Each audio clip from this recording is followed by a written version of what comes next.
Hello, എല്ലാവർക്കും സ്വാഗതം. ഇന്നുണ്ടാക്കാൻ പോകുന്നത് ചീമപ്പുളി അച്ചാറാണ്. എങ്ങനെ ഉണ്ടാക്കുന്നത് നോക്കാം. ഓരോ സ്ഥലത്ത് ഓരോ പേരായിരിക്കും. ഇവിടെ ചീമപ്പുളി എന്നാണ് പറയുന്നത്. ഞാനിവിടെ 1/2 കിലോ ചീമപ്പുളി ഉപ്പിട്ട് വെച്ചിട്ടുണ്ട്. ഇത് 4 മണിക്കൂറിന് ശേഷമാണ് അച്ചാർ ഉണ്ടാക്കേണ്ടത്. ഇതിലേക്ക് 2 കൂടം വെളുത്തുള്ളിയും ഒരു വലിയ കഷ്ണം ഇഞ്ചി എടുത്തിട്ടുണ്ട്. ഒരു പാനിലോട്ട് ആവശ്യത്തിനുള്ള എണ്ണ ഒഴിച്ച് കൊടുക്കണം. അത് ചൂടാകുമ്പോൾ 1/4 സ്പൂൺ കടുക് പൊട്ടിക്കണം. അതിനുശേഷം നമ്മൾ അരിഞ്ഞു വെച്ചിരിക്കുന്ന ഇഞ്ചിയും വെളുത്തുള്ളിയും ചേർത്ത് കൊടുക്കണം.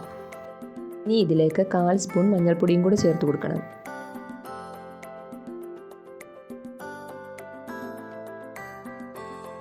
ഇനി ഇത് നല്ലതുപോലെ മൂത്ത് വന്നതിന് ശേഷം ഇതിലേക്ക് 3 സ്പൂൺ കാശ്മീരി മുളക് പൊടി ചേർത്ത് കൊടുക്കണം.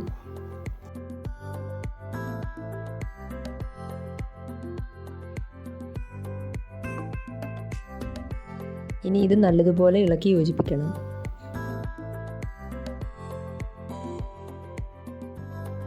മുളക് പൊടി നല്ലതുപോലെ മൂത്ത് വന്നതിന് ശേഷം ഇതിലേക്ക് വിനാഗിരി ചേർത്ത് കൊടുക്കണം. ഞാനിവിടെ 1/4 കപ്പ് വിനാഗിരിയാണ് ചേർത്ത് കൊടുക്കുന്നത്. വിനാഗിരി നല്ലതുപോലെ തിളച്ച് വരണം. ഇനി ഇതിലേക്ക് 1/4 സ്പൂണിനേക്കാൾ കൂടുതൽ ഉലുവാപ്പൊടി ചേർത്ത് കൊടുക്കണം. ഇത് നല്ലതുപോലെ ഇളക്കി യോജിപ്പിച്ചതിന് ശേഷം നമ്മൾ നേരത്തെ എടുത്തു വെച്ചിരിക്കുന്ന ചീമപ്പുളി ഇതിലേക്ക് ഇട്ട് കൊടുക്കുക.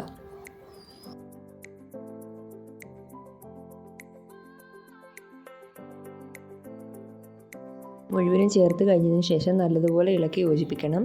ഇനി ഇതിലേക്ക് ലാസ്റ്റിലായിട്ട് കായപ്പൊടിയാണ് ഇടേണ്ടത്. 2 നുള്ളു കായപ്പൊടിയും കൂടെ ചേർത്ത് കൊടുക്കണം. ഇനി ഫ്ലെയിം ഓഫ് ചെയ്യാം. നല്ല ടേസ്റ്റാണ്. ഇഷ്ടപ്പെടുവാണെങ്കിൽ വീട്ടിൽ ട്രൈ ചെയ്ത് നോക്കണം. അഭിപ്രായങ്ങൾ അറിയിക്കണം. ചാനൽ ആദ്യമായിട്ടാണ് കാണുന്നത്. ഇഷ്ടപ്പെടുവാണെങ്കിൽ സബ്സ്ക്രൈബ് ചെയ്യണം. Thanks for watching.